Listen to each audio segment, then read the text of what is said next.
política, economía, realidad nacional. Matinal presenta La Entrevista, un espacio de análisis y discusión producido por YSUCA.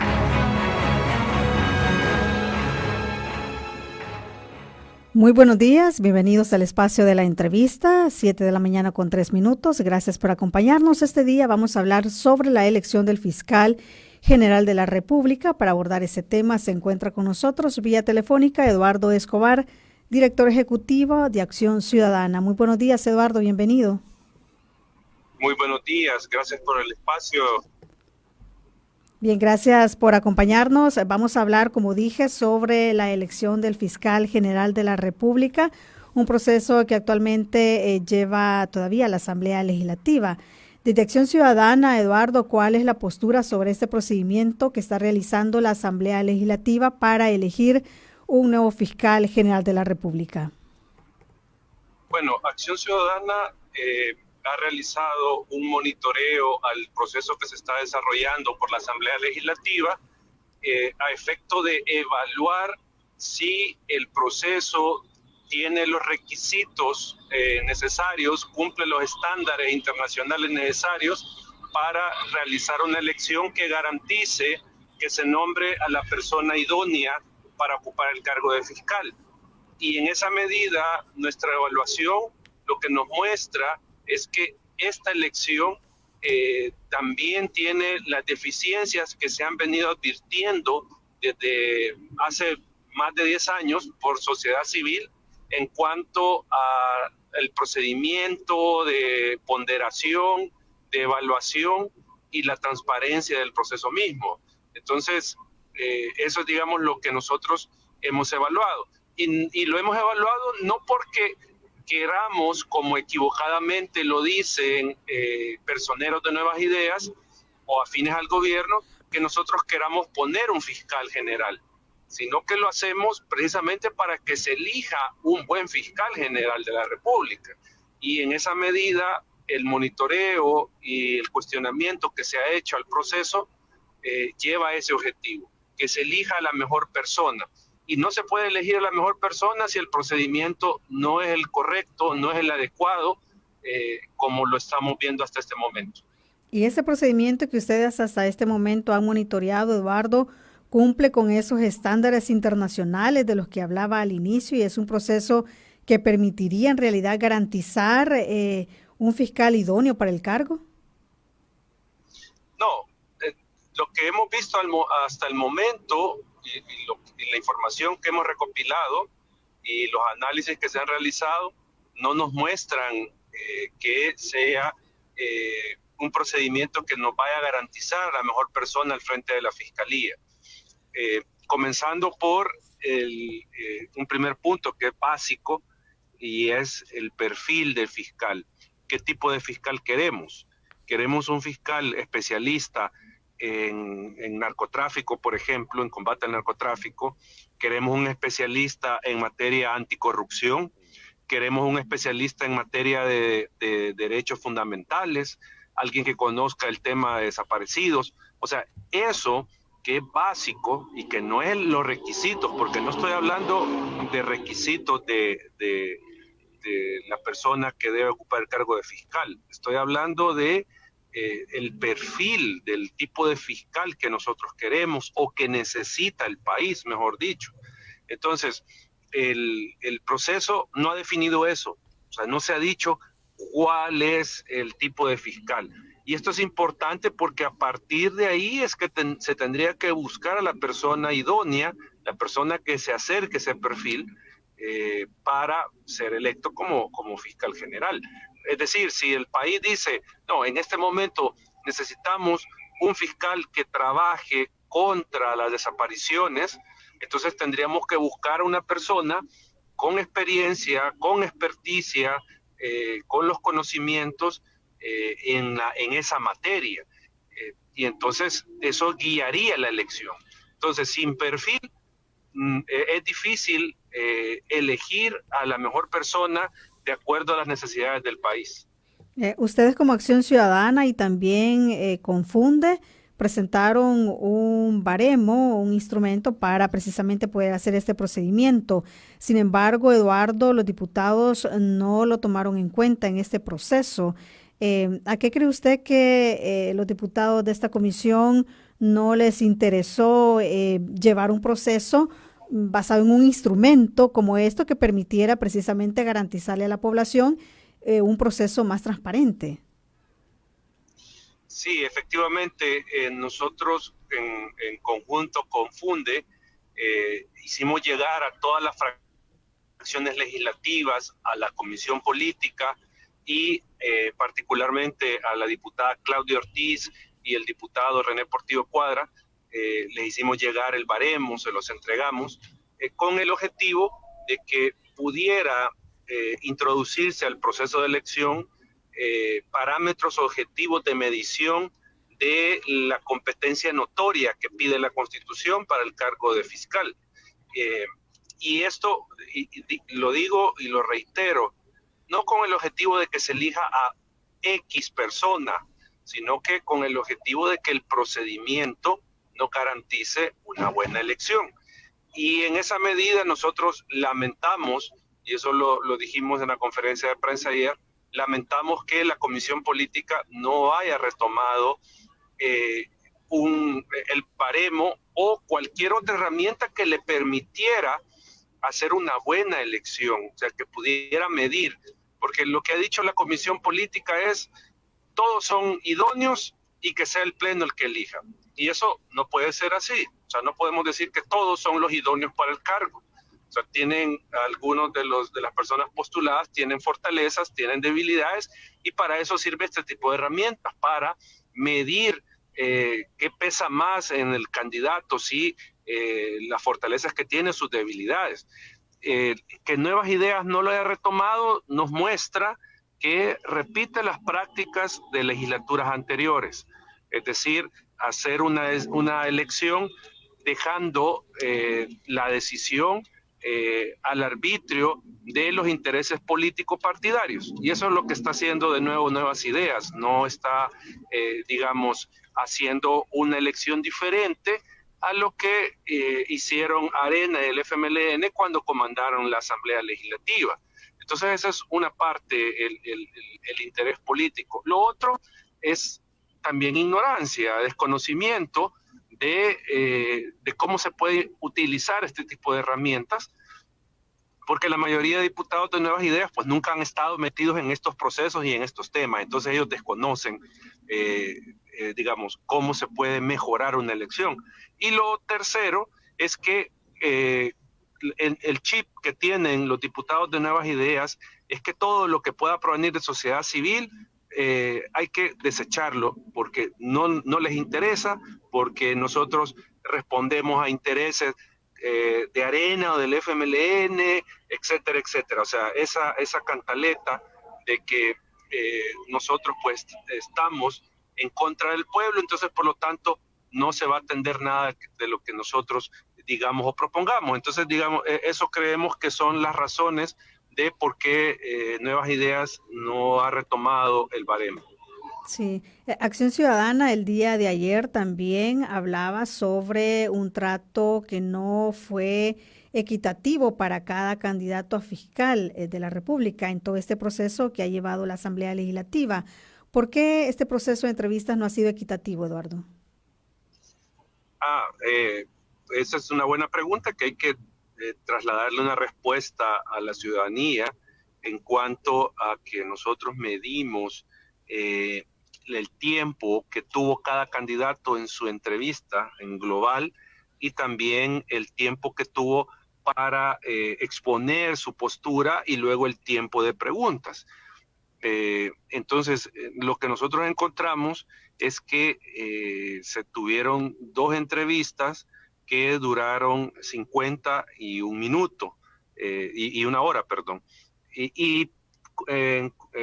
Por contra, tenemos entrevistas de 13 minutos, 20 minutos.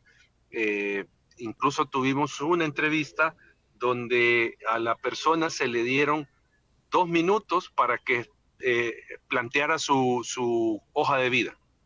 y de ahí tuvieron más o menos 10 minutos de preguntas entre lo que se formulaba la pregunta y lo que contestaba la persona. Entonces, ahí tenemos, digamos, una diferencia en el tiempo que se le destinó a cada candidato. Y esto también se nota en la cantidad de interrogantes que se le hicieron. Tenemos candidatos que recibieron 24 preguntas, 15 preguntas, por algunos que solo recibieron 5 preguntas, 4 preguntas. Entonces, es decir, no se le dio un mismo tratamiento a cada entrevista, sino que se le dio prioridad, en este caso, al licenciado Rodolfo Delgado, que es el que tuvo mayor tiempo para su exposición y para preguntas versus el resto de candidatos. Ahora, algunos diputados han dicho y justifican este procedimiento diciendo que las entrevistas han sido públicas, que por lo tanto la ciudadanía ha tenido la oportunidad de participar, de ver cómo se ha llevado este proceso. ¿Es suficiente que las entrevistas sean públicas para conocer a profundidad las propuestas de los candidatos y también su experiencia para poder optar al cargo de fiscal general? No es suficiente el que se hayan hecho públicas las entrevistas, si no se utilizan las entrevistas para profundizar sobre los conocimientos de la persona, para profundizar sobre el perfil, para cuestionarlo por su desempeño anterior en cargos públicos. O sea, el que se tenga a la vista la entrevista no garantiza de que se va a tener el resultado que se espera. O sea, porque aquí hay que decirlo, la entrevista solo es un medio para indagar la experiencia, para indagar, digamos, el pasado profesional, el pasado de la persona en su comportamiento privado. O sea, para eso es la entrevista. Y en esa medida, si no se hacen ese tipo de preguntas, de nada sirve que se vea por la televisión legislativa la entrevista y que la podamos seguir viendo. O sea, no cumple la finalidad. Aparte que estas entrevistas, desde ya anteriores procesos de elección, se han transmitido por la televisión. O sea, no es nada nuevo tampoco, porque lo están queriendo hacer ver como que por primera vez se ve la entrevista de candidatos en la televisión, algo que no es así. Ya habíamos tenido procesos anteriores donde se veía toda la transmisión del proceso de entrevistas. Entonces, eso es lo que también nosotros hemos señalado, que ahí en las entrevistas no se aprovechó ese espacio para profundizar sobre el perfil de cada una de las personas y así poder determinar cuál es o cuál era la más idónea para ocupar el cargo de fiscal. Sí. Hablemos ahora, Eduardo, de las deudas que tiene la Fiscalía con la población. ¿Cuáles son esas deudas que deberá asumir el nuevo fiscal que se elija y que va a llegar a la cabeza de la Fiscalía General de la República? ¿Cuáles son esas deudas que tiene con la población, con los salvadoreños? Bueno, yo creo que la Fiscalía tiene deudas históricas y deudas del contexto, de la coyuntura de este momento. Obviamente las deudas históricas tienen que ver con la impunidad, por ejemplo, en los casos del conflicto armado, por ejemplo. Eso todavía hay una deuda de las Fiscalías Generales de la República en investigar. ¿Aló? Sí, le perdimos por un momento, ya logramos escucharle. Adelante, Eduardo. Sí, ese es, digamos, el tema de la impunidad es una deuda histórica de la Fiscalía General de la República. También tenemos, en este caso, cuestiones actuales. Estamos hablando, por ejemplo, de la investigación de las personas desaparecidas, por ejemplo. Estamos hablando de los casos de corrupción que la CICIES remitió a la Fiscalía a partir de las investigaciones que habían desarrollado por el manejo de fondos públicos durante la pandemia. Entonces, nosotros tenemos como país una serie de deudas históricas en materia de justicia, de investigación del delito, que la Fiscalía General de la República y particularmente el fiscal que se elija deben de llegar a solventar para, terminar con la impunidad y la falta de justicia en este país. Ahora, usted hablaba de deudas históricas, pero también deudas de la actual coyuntura. Y anteriormente usted había mencionado, por ejemplo, el tema de los desaparecidos. Además de ese tema de los desaparecidos, ¿cuál otro tema considera usted que está allí pendiente y que debe asumir el nuevo fiscal? Bueno, lo que yo mencionaba de los casos de corrupción, la, las CICIES, que fue una propuesta del presidente de la República para precisamente combatir la corrupción, llevó ante la Fiscalía de Raúl Melara 12 casos de corrupción en el manejo de fondos públicos durante la pandemia. Es decir, ahí tenemos suficiente información que debe de ser procesada y tener un resultado judicial a instancia de la Fiscalía. Tenemos lo que ha revelado el periodismo de investigación, el caso Catedral, del manejo de las bolsas solidarias, la utilización de reos con fines político-partidarios, la venta de estas canastas solidarias, bolsas solidarias que hicieron algunos funcionarios, su utilización electoral para beneficiar al alcalde de San Salvador, según la investigación. Eso también es parte de las deudas que tiene esta fiscalía y que debe de solventar el fiscal que sea electo. Y por lo tanto, se requiere que sea una persona con total independencia del Poder Ejecutivo o de la Asamblea Legislativa, porque si no, no se va a lograr investigar este tipo de casos. Sí, ya hay un dictamen favorable en la Asamblea para elegir al fiscal general.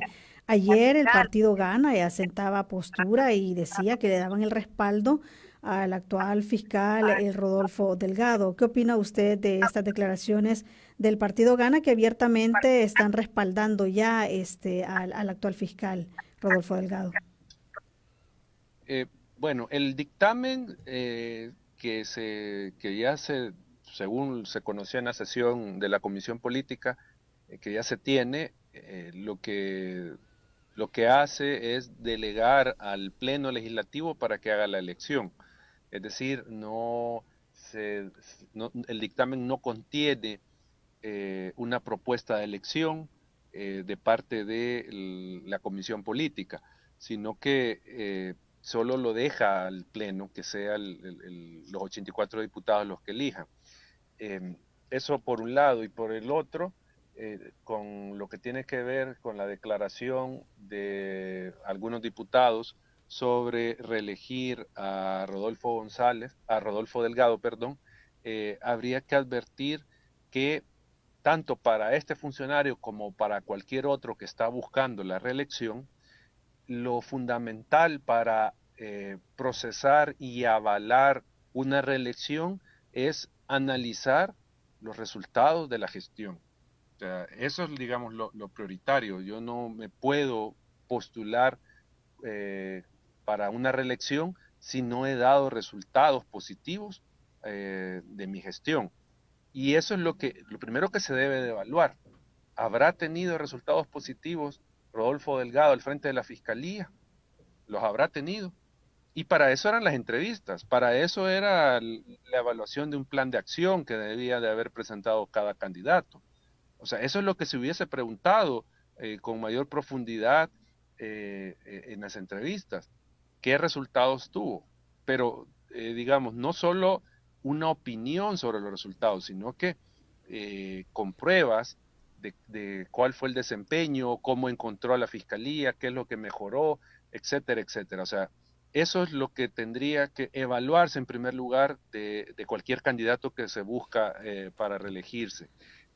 Y lo otro es que el proceso de elección, si se cumpliera con los estándares internacionales, tendría que descartar, en este caso, al licenciado Delgado por dos razones fundamentales. Una, el tema de la falta de independencia. Él participó en actos antidemocráticos al aceptar el nombramiento el 1 de mayo. ¿Ya? O sea, recordemos que se dio el golpe de Estado y él aceptó participar como fiscal general pese a que se había dado esta ruptura del orden constitucional. Eso ya nos muestra un tema de ética del candidato que no la está cumpliendo. Entonces, eso debería de llevar a la comisión a no reelegirlo. En segundo lugar, lo que se ha dado a conocer por los medios de comunicación de un proceso abierto en su contra, que también significaría que la moralidad del candidato está comprometida. Entonces, esas son las cosas que debería de hablar la comisión política, qué resultados ha tenido, su participación en actos antidemocráticos y el proceso penal que tiene pendiente. Y a partir de ahí se podría hablar de una reelección, pero en este caso lo que vemos es en algunas fracciones legislativas que están casi que a ciegas dándole su apoyo a este candidato. Ahora, Eduardo, con estos antecedentes que usted ya ha mencionado, de cómo el actual fiscal pues aceptó un cargo impuesto, ya conocemos ese procedimiento, pero además hemos visto un fiscal a partir de ese día bastante alineado al órgano ejecutivo y prácticamente cumpliendo pues lo que le dicen desde Casa Presidencial. Con estos antecedentes y tomando en cuenta de que quien esté en la fiscalía en realidad tiene que ser totalmente independiente, ¿qué garantías hay entonces para la población de que si se llega a elegir al actual fiscal, puedan, por una parte, saldarse todas esas deudas que tiene la fiscalía, que usted ya ha mencionado, pero también que vamos a tener una fiscalía realmente imparcial, realmente independiente, donde todos los ciudadanos tendremos la misma posibilidad de acceder a la justicia? Se reelige el licenciado Delgado, pues obviamente muchas de estas deudas pareciera que no se van a cumplir.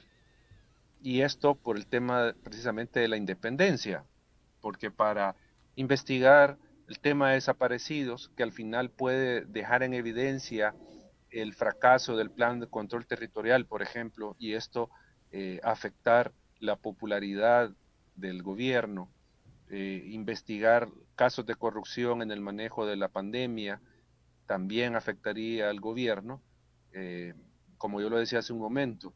Para hacer eso se necesita una persona independiente y con la suficiente valentía para investigar estos casos y judicializarlos. Entonces, el licenciado Rodolfo Delgado no nos garantiza esa independencia necesaria para proceder en estos casos. O sea, yo no le veo ese perfil para cumplir con estas deudas de la Fiscalía.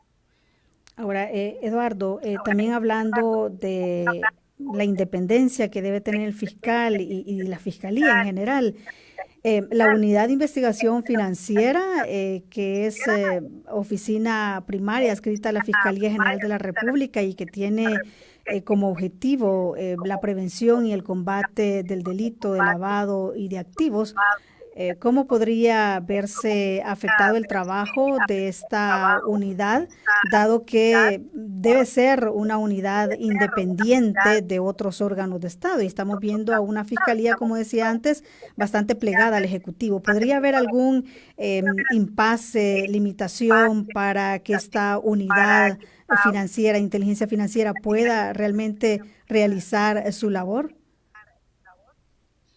Yo creo que sí, todo el trabajo de la Fiscalía sin duda se puede ver afectado con el nombramiento de X o Y persona al frente de la Fiscalía, y una afectación tanto positiva como negativa.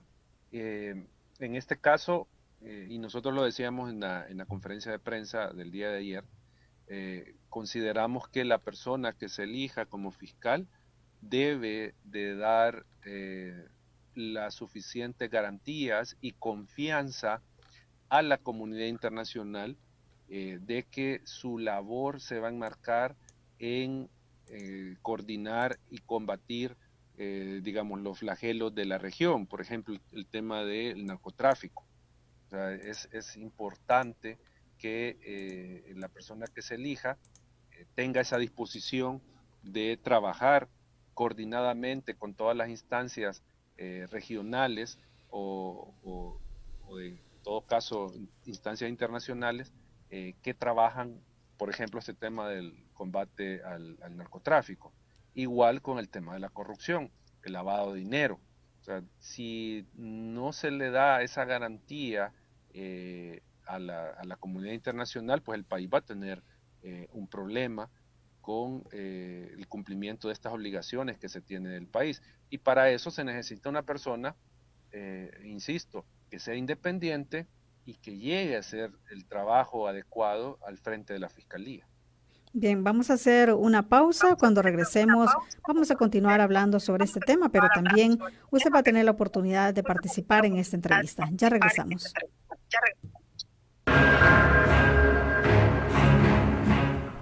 7 de la mañana con 31 minutos. Gracias por continuar en sintonía de la entrevista. Este día estamos hablando sobre la elección del fiscal general de la República y nos acompaña Eduardo Escobar, director ejecutivo de Acción Ciudadana. Usted puede participar en esta entrevista, ya conoce nuestros números telefónicos, también están habilitados nuestro número de WhatsApp. Tenemos ya una llamada. Muy buenos días. Señorita, buenos días. Buenos días. Sí, caballero, buenos días. Acá es por demás, y lo voy a decir de una manera sarcástica. Aunque en ese listado, supongámonos que fueran abogados, Mandela, el Papa, Gandhi, el Señor Jesús, y hubiera ido el Señor, siempre hubiera ganado él, si él es el ungido. Esto es un show, así de sencillo. Pasen buen día. Muy buenos días, gracias por su participación. Tenemos otra llamada. Muy buenos días. Licenciada, buenos días. Buenos días. Bienvenido Eduardito, al licenciado Eduardito, que se preocupa siendo un joven. ¿Aló? Sí, le escuchamos. Canta como está en defensa de su patria. Gran ciudadano tenemos. Quiero decirle, licenciado, que el test ya estaba elaborado para Delgado y preparado para que él lo estudiara y se ganara 10 en APAES, ¿verdad? Por lo tanto, yo le digo, y este señor Delgado, por ejemplo, este señor Delgado ya llegó como francotirador para los enemigos de este Bukele, porque ahorita hasta un pobre señor anda huyendo de un partido nuevo que ya le dio orden de captura para que lo traigan y todo eso, y el señor anda huyendo ya en los Estados Unidos. Él es residente en Estados Unidos de un partido nuevo, pero ya está gastando pólvora en Zanate, habiendo a mí como pueblerina le digo, me interesa que investigue al actual presidente, a Osiris Luna, el director de penales, al señor ministro de salud, al que acaba de salir el ex de agricultura, los grandes robos que han cometido, y al mismo presidente que lo investigue, que ha hecho el presupuesto de los 2 años que lleva y medio de presidente y no ha invertido nada. Yo puedo hablar por Santana, aquí no ha habido inversión, acá han habido despidos de alcaldía. Él tiene lo del FODES, él tiene de los miles que ha destituido y que ha hecho ese dinero. Eso es lo que nos interesa, que investigue a Gallegos, a Reinaldo Cardosa, a muchos que están fungiendo como ladrones y nos están sirviendo. Muchas gracias, Eduardito, que Dios lo bendiga. Bueno, muchísimas gracias por participar. Tenemos también algunos audios que nos llegan. Vamos a escucharlos. Muy buenos días, Kenia, y muy buenos días a Eduardo. Me llama mucho la atención y creo que ha sido una muy buena herramienta de análisis el que se hayan visto las entrevistas, se haya tomado el tiempo y se haya tomado también la calidad de las preguntas y la cantidad de preguntas. De acuerdo a lo que he estado viendo yo y analizando, la exposición pública a través de los distintos medios a este gobierno le sirve para ir perfilando lo que se va a convertir en una decisión. Y básicamente la exposición pública sirve como para que la gente vaya haciendo un mensaje, vaya percibiendo el mensaje casi que subliminal, ¿verdad? Para que ya cause menor impacto y habiendo debilitado a las opiniones que están en contra a través de esa misma estrategia pública, ¿verdad? Puedan tomar las decisiones. En otras palabras, es casi evidente, casi un hecho, que el que será electo será el que está el fiscal actual, ¿verdad? Será básicamente reelegido. Y eso se puede ver desde el momento en el que se han hecho las entrevistas, se le ha dado, bueno, mire, se vio justamente cuando le hicieron la entrevista a Tony Saca, un reo, una persona, pero si ustedes pueden ver el tono inconscientemente de cómo hicieron las entrevistas en la Asamblea Legislativa a Tony Saca fue distinto a los otros invitados, ¿verdad?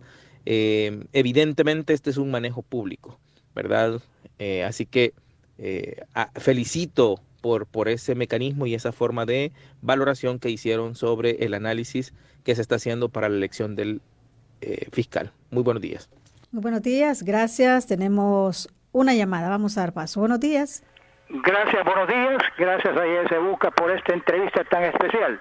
Licenciado, dígame realmente si es todo lo aprobado por los funcionarios que no han sido puestos realmente llenando los requisitos, si todo lo que aprueben es legítimo y legal o es ilegítimo. Le digo esto realmente porque no conocemos la biografía, ni mucho menos su hoja de vida de estos funcionarios. Recordemos prácticamente que lo que se quiere en el país es eficiencia, eficacia y transparencia. Son 3 órganos de Estado y por ende deben de trabajar independientemente de cualquier otra persona que quiera intervenir, basados en que no pueda ser dictado por una sola persona para los 3 órganos. A propósito, figúrese que el artículo 192 de la Constitución dice: para ser fiscal general de la República se requiere, dice, requisitos que tienen que ser, dice, ser cuando menos llenar las cualidades para ser magistrado de Cámara Segunda Instancia, en el cual dice que esté puesto para el periodo correspondiente de 3 años, y le corresponde al fiscal de la República, según el artículo 1, investigar todos los delitos cometidos en el país basados en las consecuencias que dan. Así es que, y dígame una cosa, confírmeme, la presidencia de la República, según la Constitución, dice 5 años, ni un día más. ¿Es correcto? Buenos días, muchas gracias. Muy buenos días, gracias por su participación. Tenemos más audios.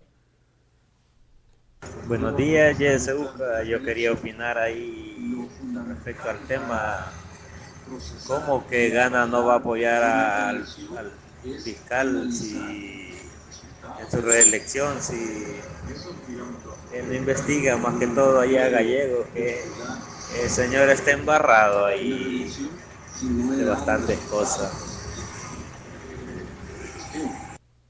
Bueno, muchísimas gracias. Tenemos otra llamada. Muy buen día. Buenos días. Sí, adelante. Señor Eduardo, quería una asesoría de su parte. Fíjese que yo tengo 2 casos en la fiscalía aquí por la Sultana, el 546 con la licenciada Florala y el 830 con Sandra Isabel Sánchez. Y yo quiero cambiar de fiscal. ¿Cómo se llama el departamento para acudir yo y presentar ese escrito verbalmente, así personalmente, para que me cambien esas 2 fiscales, porque no me gusta cómo me están trabajando? Le escucho por la radio y me orienta, por favor, cómo se llama el departamento para cambiar la fiscal. Bueno, muchísimas gracias. Voy a dar lectura a una pregunta. Dice: con la reelección del fiscal, ¿la persecución a ONGs y a personas críticas del gobierno podría profundizarse? Tenemos un audio más. En este caso, cuestiones Buenos actuales. días. Estamos hablando. Los medios de comunicación en El Salvador no deberían pecar de ingenuos. Pues aquí, con mediana anchura de frente, ya sabemos que el fiscal que van a elegir es a Rodolfo Delgado. No estemos intentando hablar de procesos y de participación ciudadana.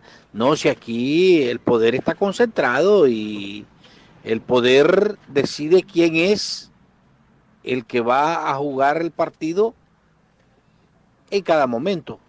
Hoy por hoy, este fiscal es un fiscal al servicio del régimen. Por lo tanto, el régimen lo seguirá teniendo. El día que este fiscal empiece a actuar en disonancia con el régimen y en consonancia con la ley y con el derecho, ese día pues sin elección o con elección, sin proceso o con proceso será quitado. No seamos ingenuos, no le hagamos el juego al régimen. Los medios de comunicación ahora en El Salvador están haciéndole el juego al régimen, igual que los oligarcas están del lado del régimen. Gracias a Dios que nos queda la ISUCA, en la que todavía se puede decir estas cosas. Vamos a ver qué pasa, porque no hay que pecar de ingenuos. Saludos a todos. Saludos para usted también, muchísimas gracias. Bueno, le cedo la palabra a Eduardo. Esas eran parte de las participaciones. Adelante. Bueno, la primera llamada hablaba de un show, una puesta en escena en la elección de la Fiscalía, que decía que todo estaba ya preparado para que el licenciado Delgado fuera electo. Hay elementos que nos llevan a pensar que sí, pues al final solo fue formalismo el tema de las entrevistas, el tema de llevarlo al pleno, o sea, ya hay, digamos, una decisión tomada que lo único que se busca con todo este proceso es legitimar. Eso pareciera, por varios elementos que ya hemos mencionado. Lo otro es lo que decían de, bueno, también es que casi todas las llamadas o las opiniones iban en el sentido de que se había preparado el camino para que el licenciado Delgado fuera reelecto. Hablaban del tema comunicacional, que estaba pensado todo para mostrarlo como una persona competente y todo esto. Y esto, sin duda, con el tema de las entrevistas, lo que medimos de los tiempos y las preguntas, se puede ver de esa manera.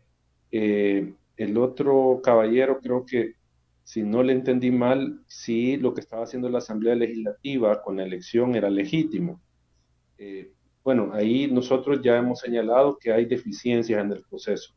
Deficiencias que se observan hoy, se observaron antes y que no han sido corregidas. Entonces, ahí hay, digamos, una deuda de la Asamblea Legislativa de realizar un proceso que, como decimos, garantice a la mejor persona. Esta misma persona, oyente, preguntaba la reelección del presidente.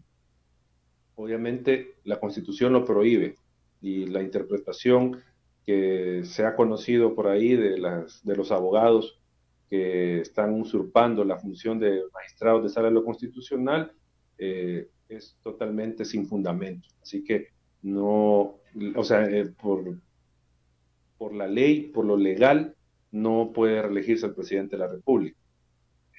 La otra llamada hablaba de que Ghana está defendiendo la reelección del fiscal. Aquí solo habría que preguntarse qué intereses estarán de por medio para que ellos estén impulsando a la persona que actualmente está ocupando el cargo de fiscal de forma ilegítima. La amiga que preguntaba, Yo lo que le sugeriría, por el tema del cambio de las fiscales que tiene su caso, dirigir un escrito al jefe de la unidad según el delito que sea víctima, ¿verdad? Es decir, si es un delito contra el patrimonio, por ejemplo, entonces el jefe de la unidad de patrimonio de la fiscalía, dirigirle el escrito, explicarle las razones de por qué pide el cambio, por qué está insatisfecha con el servicio que se le está prestando y pedir pues ese cambio. Eso es lo que yo le podría comentar. No sé si esa solicitud se podrá procesar al final, pero eso podría ser. Lo otro, que la última llamada que hablaba de la reelección del licenciado Delgado, también se ceñía al tema de que todo lo que habíamos visto pues era una puesta en escena, y que si en dado caso el licenciado se saldría del guión, pues podría ser destituido. O sea, sin duda, ese es uno de los aspectos que nosotros hemos señalado de la falta de independencia del licenciado Delgado, y que eso no nos garantiza que estas deudas que se tienen, como decimos, deudas históricas y deudas de la coyuntura, se puedan solventar. Eduardo, hacían también una pregunta bien puntual y decían que si se daba esta reelección del fiscal, ¿podría esto contribuir aún más a la persecución a las ONG o a las personas críticas del gobierno? ¿Si podría profundizarse? Sí, es cierto, eso también lo preguntaron. Sin duda, ya él ha expresado claramente, por ejemplo, que está a favor de una ley de agentes extranjeros. Y ya sabemos cuál es la intención de esa ley de agentes extranjeros, que va contra las organizaciones y contra algunos medios de comunicación que son incómodos para el gobierno.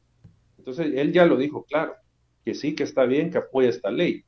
Entonces, la visión que él lleva, obviamente, la concepción que él tiene de las organizaciones y algunos medios de comunicación es la misma que el gobierno, vernos como enemigos que hay que perseguir y que al final hay que tratar de callar. Entonces, sin duda, la situación contra las organizaciones podría continuar en la misma dinámica de ataque y en este caso, pues, de un acoso fiscal promovido desde la Fiscalía. Sí, también alguien consultaba y lo entendía así, quería como saber si se reelegía al fiscal en medio de todas estas arbitrariedades y todas estas situaciones que ya se mencionaron, si podría ser legal esta reelección. Es que partamos de algo, el licenciado Delgado está ocupando ilegítimamente el cargo de fiscal. O sea, él no tendría que estar como fiscal general. Entonces, partamos de ahí, una reelección, entonces bajo esa concepción no podría ser posible, porque él no es legítimo en el cargo, entonces no se puede reelegir. Eso habría que decirlo en primer lugar. Y lo otro es que el procedimiento, como ya se ha dicho, no es el que reúne los estándares necesarios para garantizar que se elija a la mejor persona al frente de la Fiscalía. Así que en ese sentido podemos decir que si se da una reelección, pues hay serios cuestionamientos sobre la legitimidad de todo el proceso y la elección final que pueda desarrollar la Asamblea Legislativa. Bien. ¿A qué considera Eduardo que no logran superarse todas esas deficiencias que han ocurrido otros años? Porque no es la primera vez que las organizaciones de la sociedad civil entregan un baremo, dan recomendaciones de cómo hacer este tipo de procedimientos. Lo hemos visto en años anteriores también. ¿Por qué no logran superarse esas deficiencias? ¿Por qué los diputados no logran dar este salto, digamos, a elegir funcionarios de segundo grado? Y no me refiero solamente a fiscal, sino también magistrados Veíamos ya el día de ayer, ¿verdad?, cómo elegían a magistrados suplentes a la Corte Suprema de Justicia. Pero ¿qué es lo que ha pasado? ¿Por qué no se logra crear estos procesos que sean realmente transparentes y que logren llevar en realidad a personas probas, personas capaces para ese cargo que son elegidas?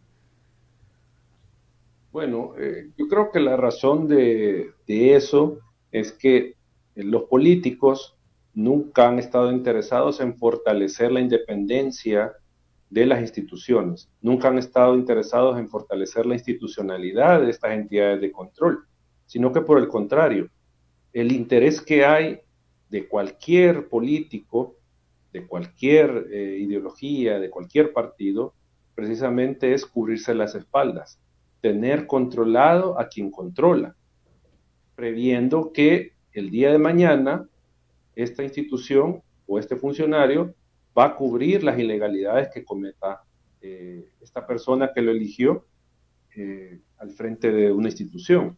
Es decir, si yo estoy en el gobierno y sé que en mi gobierno se han dado actos irregulares, se ha dado corrupción, pues yo no voy a buscar elegir a una persona que el día de mañana pueda investigar mi corrupción y me pueda procesar. No, o sea, eso es, digamos, algo de simple lógica. Yo no voy a buscar quien me entierre la espada, ¿ya? Yo voy a buscar a alguien que me proteja. Y eso es lo que se ha visto en todas estas elecciones. O sea, esa es la lógica bajo la cual han operado las elecciones de estos funcionarios. ¿Quién me cubre las espaldas, tanto administrativa como penalmente? Y así yo puedo continuar con mi gestión política, independientemente esta sea corrupta o no sea corrupta, ¿verdad? Entonces, esa es la lógica, y por eso es que no se han dado buenas elecciones. O sea, no ha habido el interés de, en todo caso, fortalecer la independencia, generar condiciones para que sean efectivas las instituciones. O sea, no lo han hecho. Y esto porque también los funcionarios creen que van a ser eternos en los cargos. Nunca se han puesto a pensar que era necesario fortalecer la independencia de las instituciones una vez que ellos salieran del poder. ¿Para efectos de qué? De esas instancias poder controlar el ejercicio del poder político y frenar abusos. Pero no fue esa la lógica, no ha sido esa la lógica, sino que la lógica es cómo lo controlo para mi beneficio. Y esto es lo que le va a pasar factura el día de mañana a Nuevas Ideas.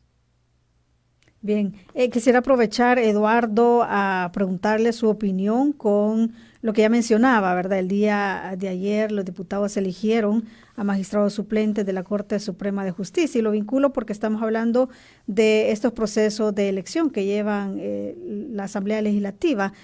Según los diputados de Nuevas Ideas, se escuchaba a algunos decir que ha sido un proceso transparente y democrático, como lo dicen siempre los diputados en todos estos procesos que se realizan para elegir magistrados. ¿Qué opina usted de este proceso? ¿Cómo lo percibe? Bueno, dejando de lado ese argumento tan trillado de que eligen porque tienen la mayoría, porque el pueblo los apoya, pues obvio, sí, o sea, para eso los eligieron, para hacer este tipo de elecciones, o sea, no tienen por qué estarlo señalando en cada oportunidad. Pero bueno, dejando de lado ese discurso que ya cansa, lo que habría que ver es que la elección de los suplentes en una primera instancia también se da en un proceso que no ofreció las garantías de que se hayan escogido a las personas que reunían el mejor perfil para ocupar cargos de magistrados. O sea, tenemos un proceso irregular también. Y aquí estamos hablando de los magistrados suplentes que se tendrían que haber elegido en junio. A eso me refiero.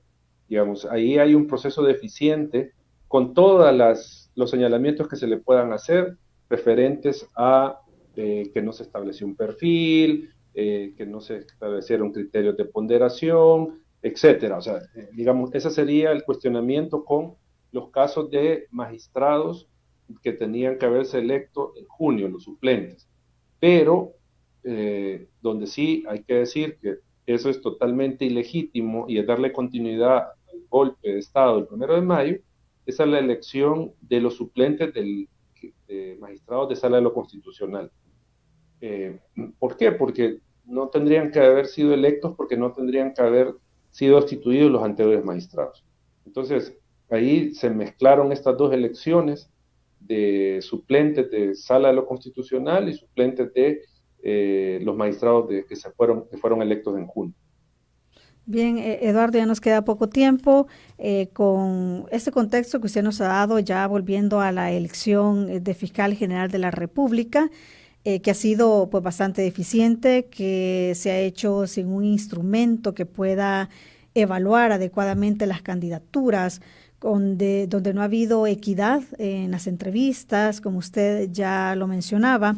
¿Qué se puede esperar entonces de esta elección? Se esperaba que anoche pudieran elegir al nuevo fiscal, sin embargo, no fue así. ¿Qué se puede esperar entonces de este proceso de elección? Ya escuchábamos algunas opiniones de nuestros radioescuchas y ellos tienen bien claro qué es lo que puede pasar. Pero desde Acción Ciudadana y todo este monitoreo que han llevado, ¿qué nos puede decir al respecto? No, nos sumaríamos a lo que ha dicho las personas que hablaron esta mañana dando su opinión sobre el proceso. O sea, aquí lo que parece es que se va a elegir al licenciado Delgado como fiscal general, pese a los señalamientos que ya se han hecho al proceso, parece que eso es lo que viene. Dudo de que la Asamblea Legislativa se abstenga de enviar ese dictamen y realizar una verdadera evaluación y estudio de los perfiles de las personas que se han postulado para cargo de fiscal. Yo dudo que eso suceda. Aquí lo que podríamos esperar que la otra semana bajen ese dictamen y elijan al licenciado Delgado. Eso es lo que se prevé. A menos que pasara algo extraordinario que lleve a reflexionar a los grupos parlamentarios, a realizar un estudio y elegir a otra persona o incluso, como decía la diputada Claudia Ortiz, de abrir un espacio de nuevo para presentar otros perfiles y que se puedan evaluar y así elegir fiscal general. Si se llega a dar esta reelección, que es lo que se prevé, Eduardo, estaríamos entonces frente a un escenario de una continuidad de la impunidad, donde muchos casos, como usted mencionaba, de corrupción no se investiguen. Por ejemplo, tenemos el caso también de la lista Engel, que no hicimos referencia, pero que también está allí y que no hemos visto mayor interés de parte del fiscal de poder investigar los casos de los desaparecidos, los casos de las ICIES que usted ya mencionaba, esos avisos. ¿Estamos entonces frente a ese escenario de mayor impunidad si esta reelección se concreta? Yo creo que sí, en impunidad, habrá impunidad en lo que le pueda afectar al gobierno. Eso hay que dejarlo claro. O sea, si se da una reelección, no se investigarán casos de corrupción del actual gobierno, no se investigarán delitos de funcionarios del actual gobierno, no se investigarán, por ejemplo, el tema de las desapariciones de forma adecuada, ¿ya? O sea, eso es lo que se podría esperar si se da una reelección. O sea, olvidémonos de que se vaya a procesar algún funcionario actual por el uso indebido de fondos públicos durante la pandemia. De eso olvidémonos. Bien, muchísimas gracias, Eduardo, por haber estado con nosotros y haber abordado este interesante tema, y vamos a estar pendiente de cuando se realice esta elección del fiscal general de la República. Muchísimas gracias. No, gracias a ustedes, siempre las órdenes, y un saludo a toda su audiencia. Muchísimas gracias a usted también por haber participado en este espacio de la entrevista. Que tenga un feliz día.